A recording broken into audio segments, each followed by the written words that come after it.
Baregard ya baimboka pe ya ba homme politique awa na République démocratique du Congo ezali nango tourné na date le 20 janvier 2024 oyo kozala investiture ya mokonzi ya mboka Félix Antoine Tshisekedi Tshilombo lokola commandant suprême na République démocratique du Congo. Investiture ya mokonzi ya mboka ekosalema bongo na stade de martyrs de Pentecôte. Président ya Burundi pe ya Malawi bango bayebi bongo na ko confirmer présence na bango na capitale ya République démocratique du Congo o ezali Kinshasa. Au moins 18 chefs de l'État, 2 vice-présidents, P4 anciens présidents ya ba république ya bamboka mususu bakoyeba bongo na prendre part na cérémonie oyo. Esengeli koyeba ete 21 canaux ekozala tiré mokolo ya samedi 20 janvier 2024 na investiture ya mokonzi ya mboka Félix Antoine Tshisekedi. Yango ezali symbole militaire pour nous honorer commandant suprême. Choix ya stade de martyr ezali boye pour na peuple congolais bango bazali kosala preuve ya unité nationale na nzela ya maturité. Pour na bayi politique mususu awa na République démocratique du Congo yango ezali lisusu kotalisa bomoko ya diplomatie congolaise pe ezali bongo développement ya démocratie awa na République démocratique du Congo. Baimboka tosimbola. Beto Beto Beto Beto vous tombolo et le biso ba cheval natango kabila banda mona biloko boyote Beto Beto Beto ya Fatima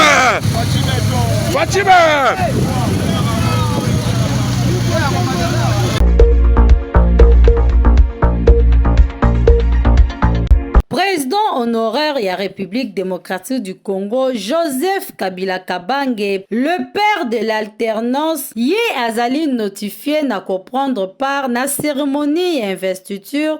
Il y a successeur na yo élu na élection le 20 décembre 2023 Félix Tshisekedi Tshilombo. Selon Serge Chibangu, superviseur et préparatif y événement oyo Joseph Kabila ayebaki bongo na ko recevoir double invitation en tant qu'ancien président pe chef de l'État pe membre ya Sénat. Et sengeli koyeba ete invitation oyo ezali ko souligner respect ya protocole ya diplomatie pays institutionnel na reconnaissance ya rôle pe position ya ancien président na vie politique congolaise. Baimboka tosimbola.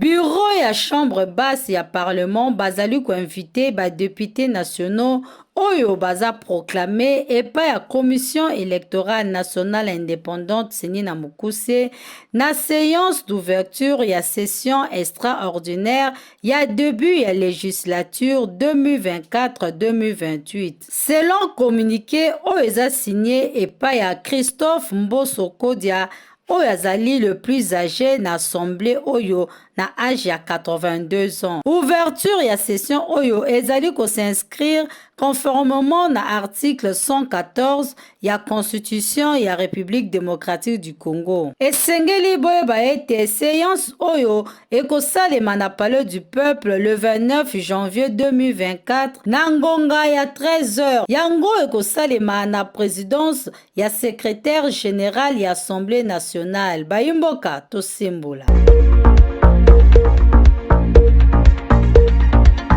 Ba membre ya Senko bazali bongo ko accusé commission électorale nationale indépendante seni na mokuse na lolenge oyo bayebaki na ko organiser maponami ya le 20 décembre 2023 awa na République démocratique du Congo pona Senko balobi boye ke commission électorale nationale indépendante CENI ba organisaki ba élection oyo na défi na tango oyo bayebaki na conscience na bango ke ba condition ezalaki réuni te pona ko organiser maponami awa na République démocratique du Congo. Bongo na ngambu ya opposition ba candidat déchu na présidence Moïse Katumbi, Martin Fayulu, Floribert Azuluni, bongo basalaki appel na population pour na manifestation oyo kosalema le 20 janvier 2024 na étendu mobimba ya République démocratique du Congo. Cette fois-ci, opposition bapesi itinéraire mon côté. Baebisi population congolaise baye bakomi se prendre en charge batelemela élection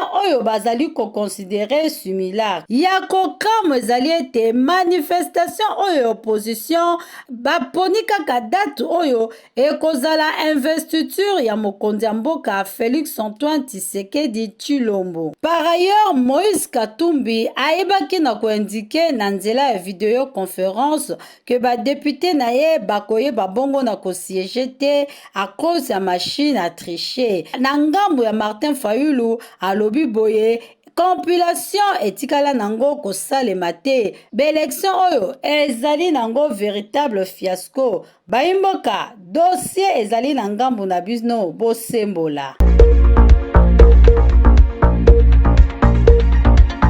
Tension post-électorale ezali kokoba na étendu mobimba ya République démocratique du Congo.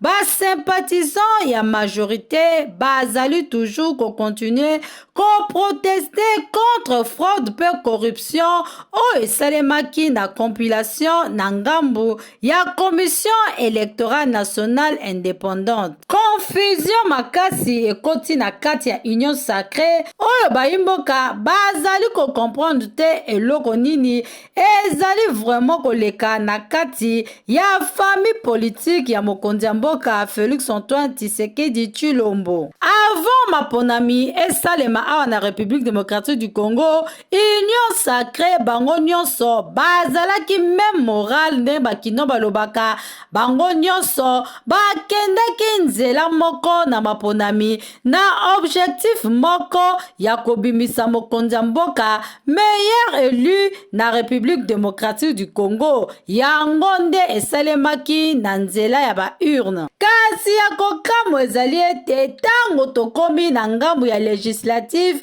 milelo pe bokabwani ekoti nango na kati ya union sacrée esalami nango na adage oyo bayaya balobaka mbwa aswi mbwa nani yango aswi nani. Union sacrée ekoti na bulu yekena ndenge kosakana te ba regroupement pe ba parti ya union sacrée basimbi na bango mutu yango nde ezali kolakisa moto nyonso ayaki po na intérêt na ye moto moko te ayaki po aservir bayi congolais. Mutuna etunami epa ya bayi mboka est-ce ba leader ya union sacrée bazali vraiment ba patriote bango bazali wana po ba travailler na ba intérêt ya mboka to pe bazali kosala politique ya mabumu na bango oyo ezali véritable fiasco na ngambo ya union sacrée. Na ngambo mususu secrétaire général ya UDPS mwana mboka Augustin Kabuya azali na ye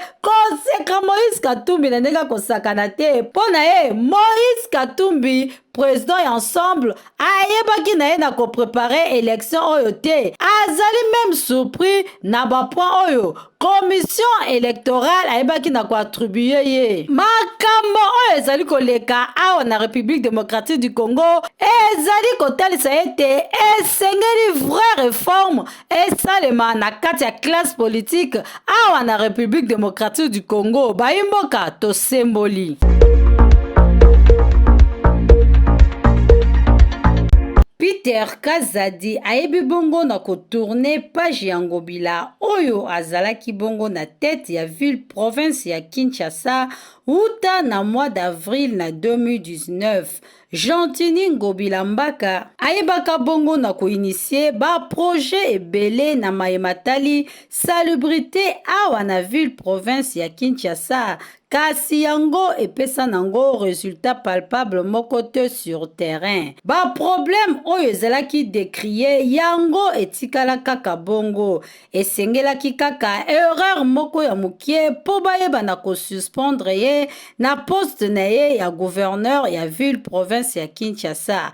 Esengeli boyeba ete désormais vice-gouverneur Gérard Mulumba alias Jekoko yende azali ko assumer intérim na nsima ya annulation ya suffrage epai ya commission électorale nationale indépendante oyo ayebaki na koinvalide ancien gouverneur ya ville province ya Kinshasa mpo na fraude électorale. Bayimboka bosembola.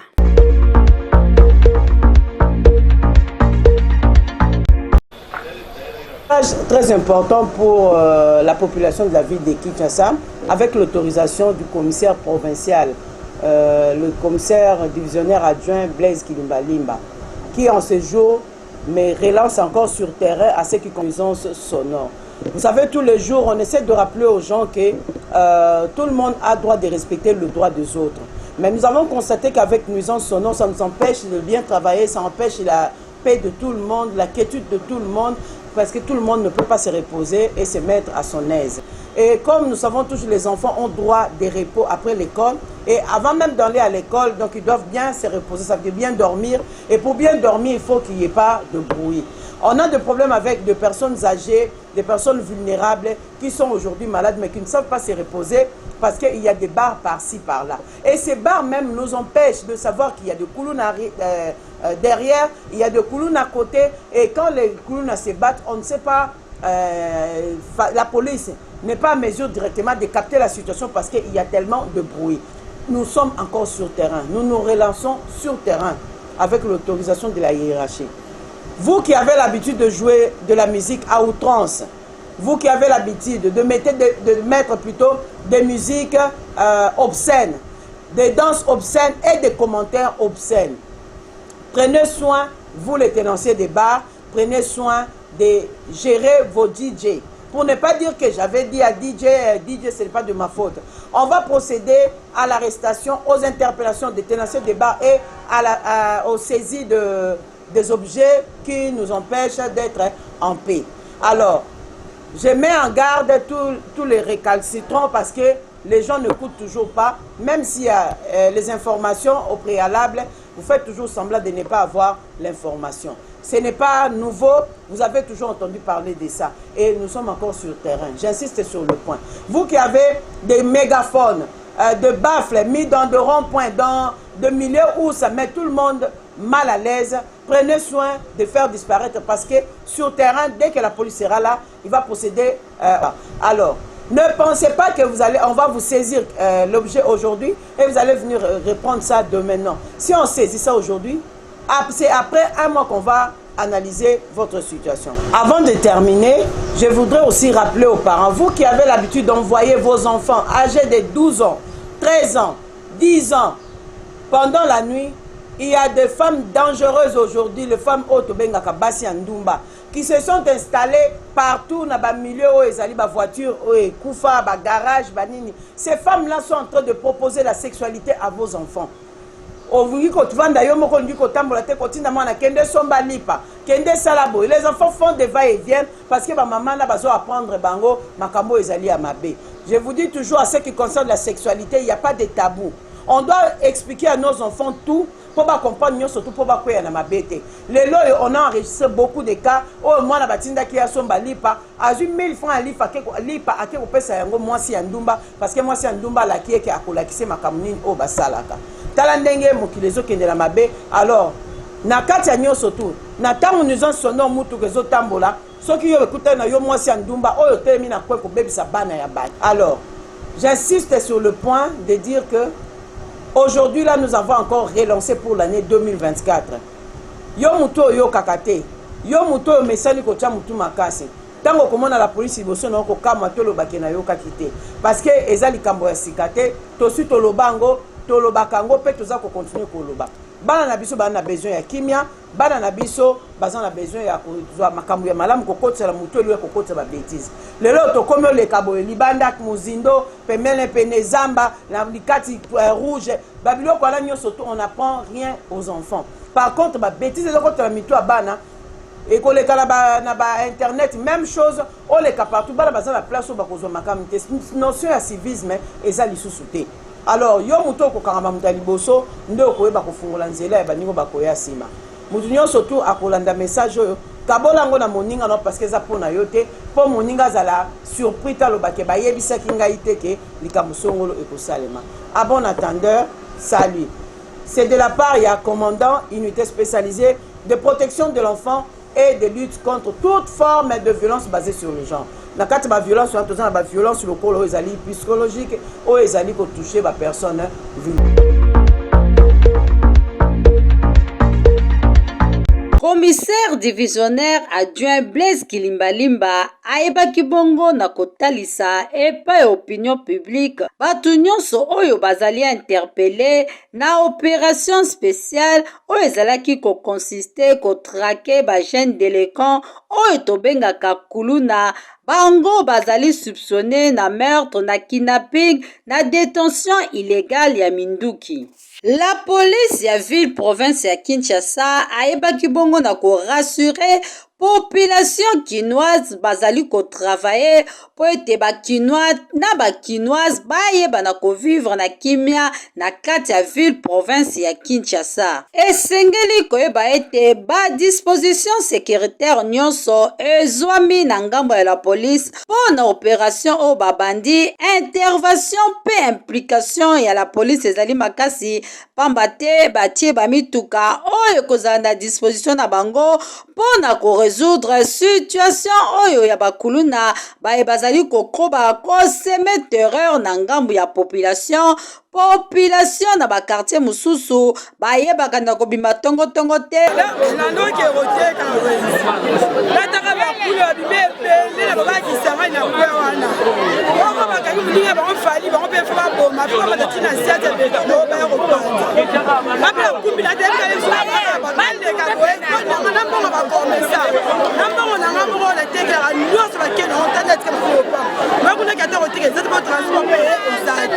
moyen kozonga pe ba air tardif ezali te okokutana na bandoko na nzela bakobotola yo biloko nyonso ozalaki na yango bakosala yo mabe voire même bazali kokende tina ko ote bavi ya bato bana kuluna oyo bravo na la police na mosala kitoko oyo bozali kosala pona kotrake bakuluna oyo pamba te population kinoise bazali kotia motema epai na bino bayimboka tosembola.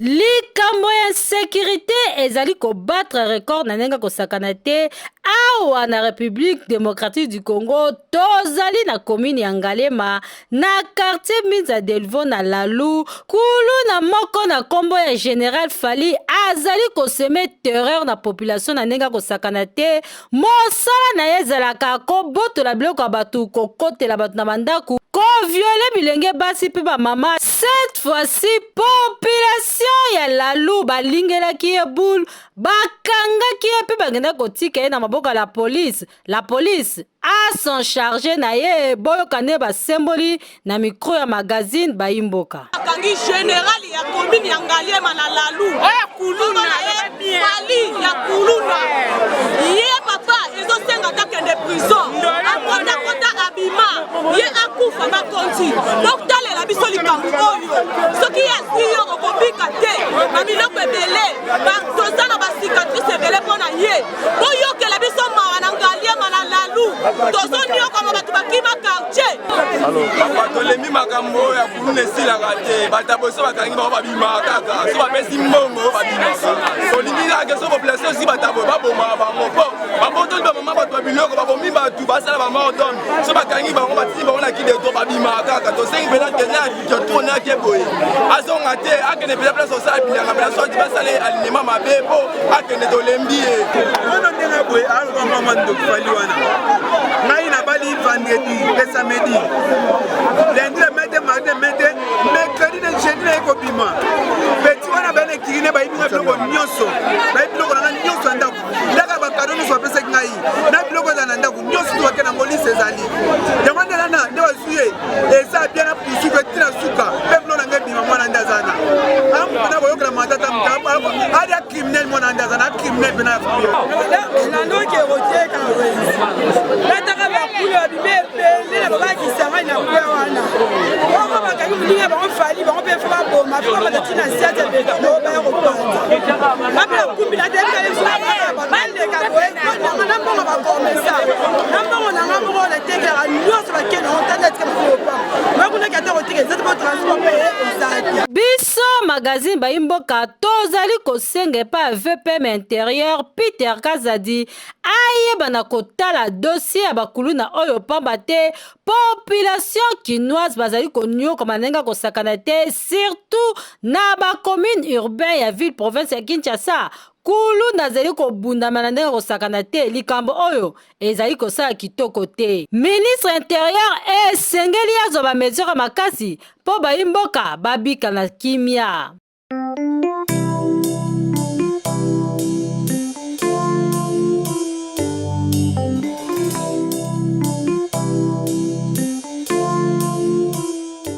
Là où vous êtes, vous me suivez dans cette tranche. Je suis votre humble serviteur, Jonathan Pambou. Je vais vous parler ce que Dieu a mis dans notre cœur à ce qui concerne la vie spirituelle. Vous avez besoin de vivre une parfaite vie spirituelle. Nous allons partager ce qui est la pensée de Dieu. Bien-aimés dans le Seigneur, nous allons parler de la vie spirituelle. La vie spirituelle, c'est la vie de Dieu, l'Esprit de Dieu qui est en nous. Et cette vie, c'est qu'on appelle la vie spirituelle. Lorsque nous recevons l'Esprit de Dieu, le Saint-Esprit, la vie spirituelle, c'est la vie de l'Esprit de Dieu qui est en nous, que nous devons le manifester. Les chrétiens ont appelé à manifester cette vie sur la terre. Jésus, lorsqu'il était sur cette terre, il a manifesté la vie. Raison pour laquelle la Bible dit « l'Esprit m'a oint pour ». C'est-à-dire, il y avait une mission. Mais cette mission, puisque ça s'accomplisse, il a fallu une vie spirituelle qui est différente avec une vie humaine. La vie spirituelle, ce n'est pas le fait de beaucoup prier. Beaucoup prier, c'est bien. Prier, c'est bien parce que la Bible dit prier sans cesse. Ça, ce n'est pas la vie spirituelle. La vie spirituelle, ce n'est pas le fait de beaucoup gêner.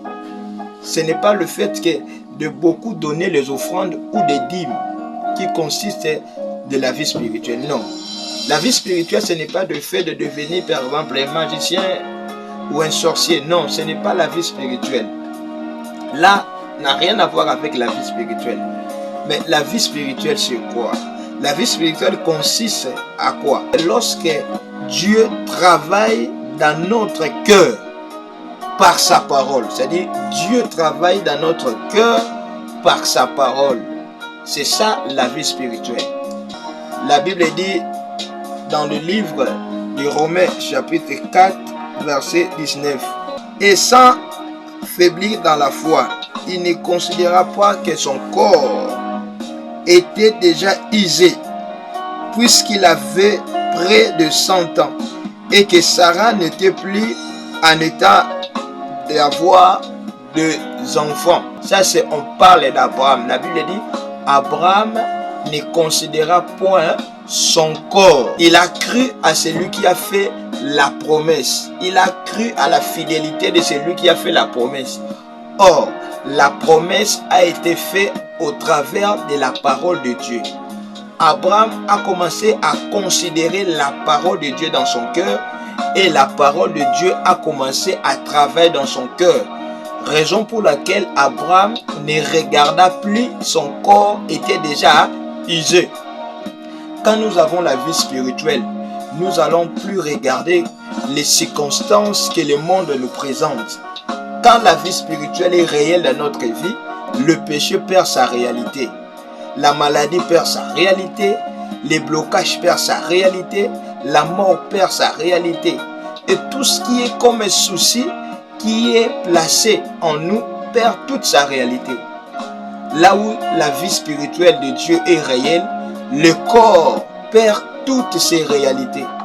Si vous voulez vivre une vie spirituelle, vous ne devez plus considérer votre corps, vous ne devez plus considérer les hommes, mais vous devez considérer votre relation avec la parole de Dieu.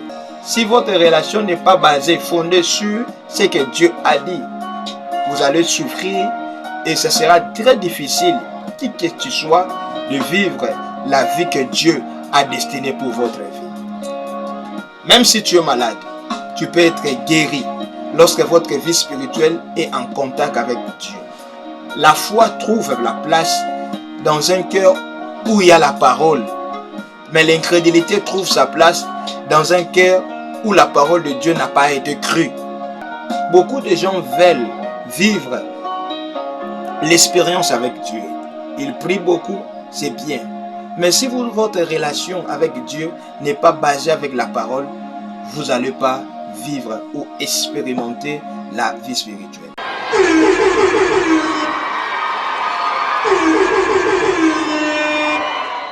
En ce jour si spécial, c'est nos cœurs qui te parlent. Nous te souhaitons tous les bonheurs du monde, longévité, prospérité. We love you so much, love you so much. Sorry, na bisolelo, kakayo na yo. Love you so much, love you so much. Yarom nakasulanu ba o? Nani, yano la. Oh, yang ba 17 ana le ku de ya pa. Oh my sack, my God. Oh my valise.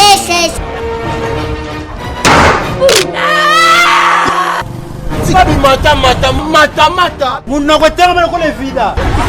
Omone l'église. Oh tokenda. Pasteur kuko ba losambela nguye yene église batu bazokoya. Mais cameraman akoya bato.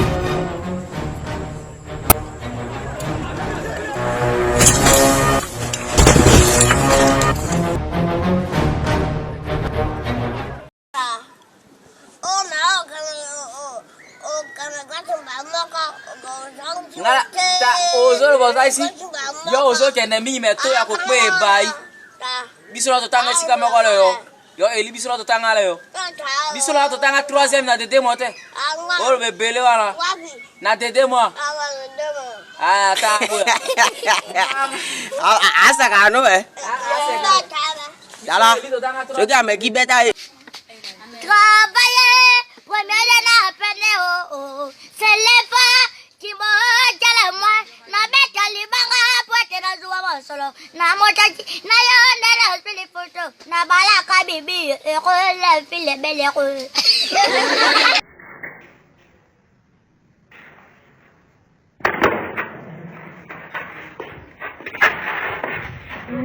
Je dis hein. Tac.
Mwana sama yelete. Wimi na kutia wana na poma resial. Adoni ngami bwaka. Oh. Ngana amone bakamnya zele kana mikwena ngana nasana ngaje de pons yes kwa simba kangai. Eni to kanga fongola ngana epsa kwa ye. Sina tena misa bofela bo beta kwa. Baba. Takana. Min. Eza yo. Ngana ka Gobo. Yo ilanga sikoni. Sikoni ngayelanga ni siba sabotage mi saba semik. Sabotage moko boye. Casque bleu. Basoda imu moko boye. Bani spoots. Ya misoni yo na samsoscope. Babuto kate kongana te. Bangungu baswa ko boma bango te. Mais c'est comme na moi ko beta maboko ndio ozoluka likamo. Oui. Pokaka ba exhibition me école to za la kinyo milimo beko yana bandaka ba papa na miso ba ko manke bana ba ngana vanya na ngayo. Silika sivanda. Vanda kasi. Yena. Iseme kile mimote. Oh grand frère. Oh. Terwana. Bwana. Terwana. Oh. Atoki. Azaka bwa. Ya kumini pu ya. Ya buta mingala landi. Bata pusu basi. Ya buta miya landi. Bata pusu basi. Mama ya kanjila mama. Papa. Bata pusu basi sexa. Na sala bata pu baza. Papa za bokilo na yo. Oyo bokilo. Donc papa na mwasi na ngai. Azala zemi. Na zemi. Bon zemi mo sala tabazita ni kusife yo pe sokoka. Bobo na camarade na. Ibu na zemi me te wa bizemi sikeza. Yo be sika zemi zalate. Wana hivi zemi takana boso ya zemi na sima. Ba zemi. Ya fanta. No kokolana no ngatenga mtesa la kate. Na pango yoki. Ta pusu mo ko bu. Papa meli la kisi. Pupa. Pure. Wana ke ya. Mana kita bui papa papa.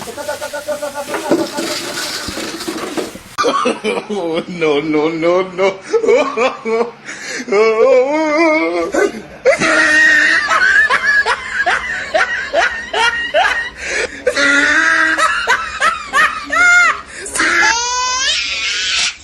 Na besoin JO. Parce que na jeune au wika te. Ni wika ni Na micho so na so melo bière au bae. Bière na umela. Agene umela. Te agene te. Nini? Agene wala eloko koja hospitali ni boso. Même nazo ngela so agene jamais dans ma vie. Jamais. Non kozo ngela so. Parce que mais wika au bae na o. Wika na o bae. Mais agene te. Agene o to kola hospitali na mama. To beta 3 semaines. Nazo ngela so wi. Mais bah vie de au lati de héros et bien bonne. Au refroidis.